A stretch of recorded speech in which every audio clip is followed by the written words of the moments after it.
Hey there everybody, and welcome to the channel. I'm your host, Pooborama, and in today's video, I'll be proving why top speed is a bit of a lie when it comes to Grand Theft Auto Online. In front of you, we have two very cool cars. We have the Ocelot Pariah and the Coquette D10.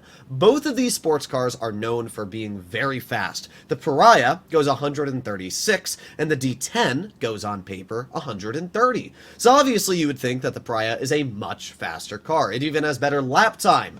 But today's video might just prove that wrong, and I'm going to showcase why. We are going to be driving on the course that I'm going to plot in front of us, which is just going right over to the biker club. This is a really simple course. We're driving down the road. It's a pretty straight shot from where we are. It's a pretty simple route, and this is probably what a lot of people take to drive over to, let's say, their coke lockup or anything in Sandy. So I figured that this was a pretty easy drive. We're going to start off with the Pariah, and I've got my iPad with a stopwatch. We're going to see what lap time we can set with the Pariah, and then we're going to compare that to what lap time we can set with the Coquette D10.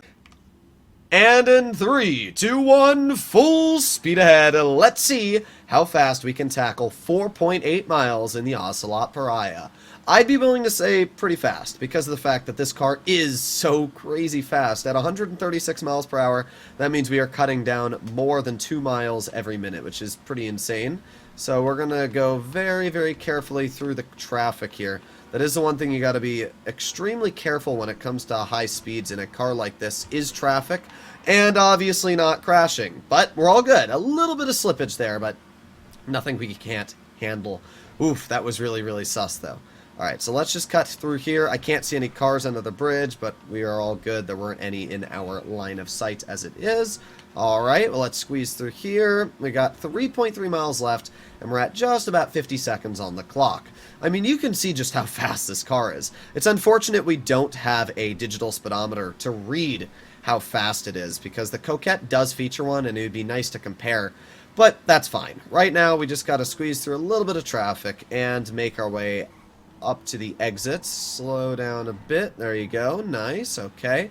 Now we got to roll through here. Let's just slow down and cut through the grass. I'll do that for the D10 as well, just so we don't have to worry about dealing with any cars in that corner there. So at this point, we have 2.3 miles left to go, and we're at 1 minute and 30 seconds on the clock. So this has been pretty fast, I'll be honest. Very, very fast. We got 2 miles now, and yeah, I mean, we shouldn't crash at this point because it's just straight line driving through here. But I guess we'll find out. I'm just going to have to squeeze through traffic. Ooh, that was a bit sus. These are not the biggest lines here dividing the traffic. So if there's some big vehicles that we're trying to squeeze through, it might be a little bit more challenging than I want it to be. But we're doing fine so far. Doing completely fine. 1 minute, 55 seconds, 0.9 miles. Okay. So, I mean, that's it. This is the Pariah. It's very simple to drive. And this is one of the major reasons why I always recommend for people to buy this car. The fact that it is only $1.8 million, or no, it's not 1.8, it's $1.4 million. And the fact that it's super, super fun to drive. It's got some great customization going for it. It's just a really cool car in general. So, let's just slow down a little bit. Little sliding at the end there, but there you go. So we finished just with about 2 minutes and 22 seconds on the clock. That's pretty fast, I'm not going to lie. But let's compare that lap time we just got to now the Coquette D10. I have no clue how good that Pariah lap time is until we compare it to what the Coquette D10 gets. So we got our stopwatch ready, and in 3, 2, 1, full speed ahead. Let's see what the Coquette can do. Let's start off by accelerating all the way around the corner. Okay, not too bad. Now, the reason the Coquette, even though it's listed as having a slower top speed and lap time to the Pariah, is actually faster, at least in terms of speed, is down to the fact of advanced handling speed glitches. Now, essentially what this means is that when you're driving over any sort of bump or uneven terrain, your vehicle is going to accelerate. And we can see that. Right now, my vehicle is going 140. But every time I hit a little bump or uneven surface in the road, my vehicle's actually going to go faster and faster. And if we get to some flat ground, I can showcase that. So right here, we can see that right now my vehicle's actually going upwards of 150 to 160. And that is because of the fact that, again, every time you drive over a little bump and uneven terrain with the Coquette, it accelerates massively. And it's actually insane because of that. So the Coquette, even though on paper is slower than the Ocelot Pariah, achieving its speed with these glitches actually allows you to go really fast. And it's not a glitch that, like, you have to perform. It's just something that naturally occurs while driving the vehicle. So we are at 1 minute and 12 seconds on the clock, and we are way ahead of where the Pariah was. Now, acceleration-wise, you can see it is a bit slower than the Pariah. But once we start hitting these bumps, and once the car starts getting up to speed, it just keeps going. You can see we're already going upwards of 135, and it just, now that we're downhill, 140. I mean, the car is absolutely insane. So I would highly recommend for anybody that's really going for true top speed to get their hands on the Coquette D10. I've made a video in the past talking about why this car's speed glitch is insane, but this is why. Again, we can look at the speedo, upwards of 160. It's ridiculous. It's absolutely ridiculous. Now, we almost crashed there. I will say, driving this fast is a bit scary because there are certain times when you might feel like you're going to crash. We're starting to slow down a bit here, 150s now.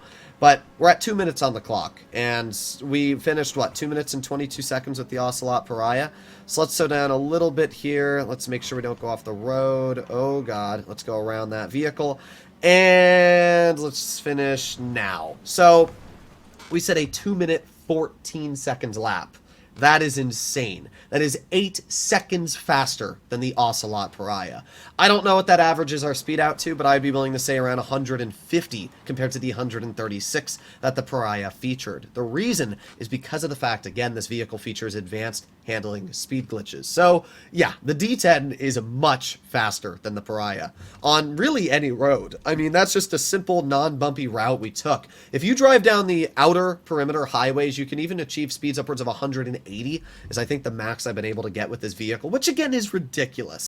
I also just like the way the Coquette D10 looks. Personally, I feel this vehicle looks quite a bit nicer than something like the Pariah. It has liveries and customization that you won't really find on that vehicle, plus it's got a lot more options when it comes to the car, and the interior looks incredibly nice. Add that into the fact you also have a digital speedometer, so you can keep an eye on how fast you're driving at all times, and I actually really like the Coquette. It's definitely a bit of a learning curve on how to deal with the speed around certain corners, because, like, yeah, you'll die very quickly while using this car if you don't fully understand it.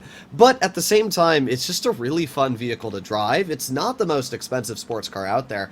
And yeah, I mean, the fact that this car can go as fast, if not faster, than some of the HSW vehicles available in the game is absolutely insane. Once again, we are just driving on the normal highway here, and we are already going at speeds that I literally can't control. I mean, that is how fast the car goes. If you are not constantly applying the brakes with the Coquette, you are basically going to be dying. You can see that it starts off pretty slow, 110, 115, you know, normal sports car speeds. But once you get up again to that like 130 mile per hour barrier, it starts to get these advanced handling flags on it.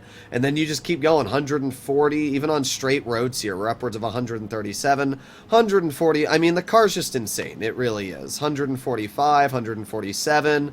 Oh, we broke 150, almost 160. Yep, there you go. So this is why the Coquette D10 is insane. You can just drive it on literally any flat ground, and you will chill at 150 to 160 miles per hour. So at the end of the day, it's an absolutely insane car on speed, performance, and just about everything. If you'd like to see more content like this, you know what to do, and I'll see you all in the next one. Bye-bye.